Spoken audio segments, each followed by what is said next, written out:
하나님은 우리가 이 땅에서 살아갈 때 염려하며 근심 가운데 살기를 원하지 않습니다.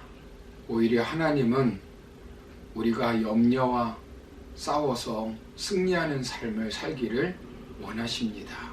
지난 시간에도 말씀드렸듯이 우리가 염려한다는 것은 하나님의 보호와 인도하심을 믿지 못하기 때문에 그렇습니다. 이스라엘 백성들을 인도하신 하나님이 우리의 하나님이시고 그 하나님을 믿는다면 우리가 염려할 것이 없습니다. 그래서 우리가 염려와의 싸움에서 승리하기 위해서는 먼저 염려는 심각한 죄로 받아들이고 둘째는 기도해야 한다라고 말씀드렸습니다. 오늘 마지막으로 더 하나 살펴볼 것은 염려와의 싸움에서 승리하기 위해서는 생각을 복음적 생각으로 바꾸어야 합니다. 우리가 기도하여 하나님이 즉각적으로 응답하여 주시면 염려의 문제는 끝이 납니다. 그러나 바로 응답되는 것이 아니라 여전히 기도할 때는 다 해결될 것처럼 생각했는데 현실은 염려의 문제가 그대로 남아 있습니다. 그러면 어떻게 됩니까? 부정적인 생각을 하면서 또 염려하는 것입니다. 염려는 생각의 문제입니다. 극도의 부정적인 인식과 비합리적 사고 구조가 만들어내는 것이 바로 염려입니다.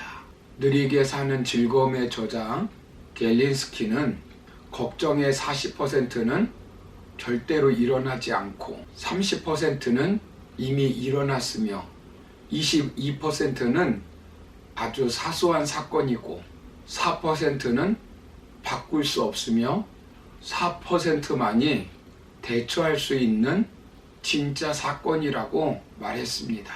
즉 우리가 힘들게 걱정해서 움직일 수 있는 삶의 부분은 고작 4%에 불과하고 96%의 불안과 걱정거리는 어찌할 수 없거나 쓸데없는 마음의 고생이니 훌훌 털어버리라는 것입니다. 그렇다면 하나님은 이것을 어떻게 말씀하고 있습니까?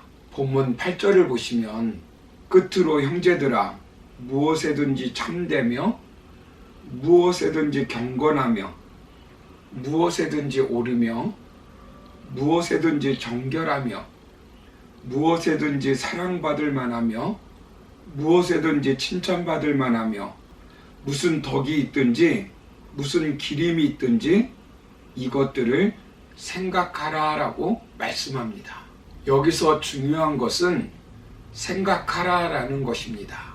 무슨 생각을 하라고 하는 것입니까? 여기 보시면 6가지가 나와 있습니다. 무엇에든지 참됨, 경건, 옳음, 정결, 사랑받을 만함, 칭찬받을 만한 것을 생각하라는 것입니다. 컵에 검은 물을 넣고 아무리 흔들어도 물은 깨끗해지지 않습니다. 맑은 물을 컵에 넘치도록 부어야 맑아집니다. 우리의 생각도 마찬가지입니다. 파괴적인 염려거리가 생기면 이 6가지로 생각을 바꾸는 것입니다. 이것이 복음적인 생각입니다. 신앙적인 생각입니다. 어둠은 결코 어둠으로 물리칠 수가 없습니다. 작은 빛이지만 빛이 들어가면 어둠은 물러가게 되어 있습니다.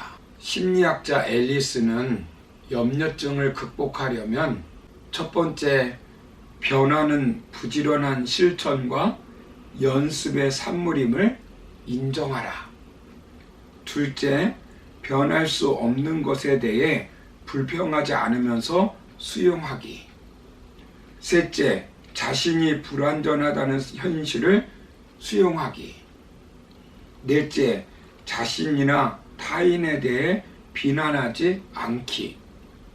다섯 번째, 단기적인 편안함보다는 장기적인 즐거움을 택하기 등을 말합니다. 이러한 생각을 갖는다는 것은 건강 염려증을 극복할 수 있으면 물론 대개의 신경증으로부터 회복될 수 있다고 말합니다. 우리는 이런 학자들의 견해도 참고해야 하지만 하나님의 말씀을 더욱 처방전으로 삼아야 합니다. 오늘 말씀에 나오는 6가지는 아주 단순합니다. 내가 염려하고 있는 것이 참된 것인가를 생각해보고 참되지 않으면 참된 것으로 바꾸는 것입니다.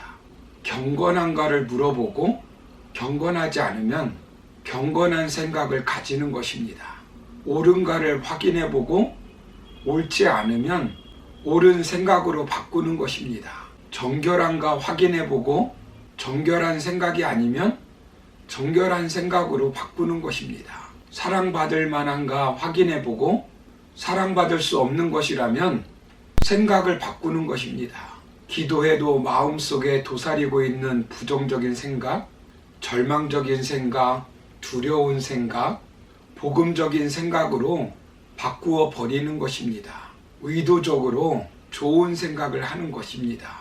오랫동안 국제기아대책기구에서 부총재로 봉사해온 데로 밀러라는 분이 결과는 생각을 낳는다라고 하는 책을 썼습니다. 이분은 세계의 많은 나라에서 기아 대책에 관한 봉사를 하면서 한 가지 중요한 사실을 발견하였다고 합니다. 그것은 가난한 국가는 가난한 이유가 있고 성공하는 국가는 성공하는 이유가 다 있다고 합니다. 그리고 그 이유는 한마디로 생각이라고 말합니다.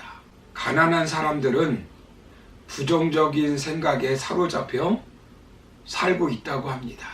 그만하면 자원도 많고 인구도 적지 않은데 그래서 얼마든지 선진국으로 도약할 수 있는데도 불구하고 전혀 발전하지 못하더랍니다. 그 이유를 알아보니까 그 나라 사람들은 대부분이 자기들은 가난하게 살 운명으로 태어났다고 생각하더랍니다. 그러나 성공한 나라 사람들은 긍정적인 생각으로 살고 있더랍니다. 특히 기독교 세계관의 나라들은 자원도 부족하고 여러 가지 환경이 열악함에도 불구하고 하나님께서 축복하셨다고 생각하고 살더랍니다. 그래서 이분은 결론적으로 이렇게 말하고 있습니다. 생각은 결과를 낳는다. 사랑하는 성도 여러분, 우리가 어떤 생각을 하느냐에 따라서 우리의 인생이 결정된다는 것입니다. 즉, 우리가 잘 살고 못 사는 것은 환경 탓이 아니라 우리의 생각 탓이라는 것입니다. 우리는 흔히 마인드 컨트롤을 잘 해야 한다라고 말하지만 저는 생각 관리를 잘 해야 한다라고 말씀드리고 싶습니다. 내가 지금 생각하는 것이 곧 결과를 낳습니다. 여러분, 우리가 생각을 바꾸면 다른 삶을 살 수 있습니다. 염려되는 부정적인 생각을 복음적인 생각으로 바꾸면 우리의 삶은 보다 행복해질 수 있습니다.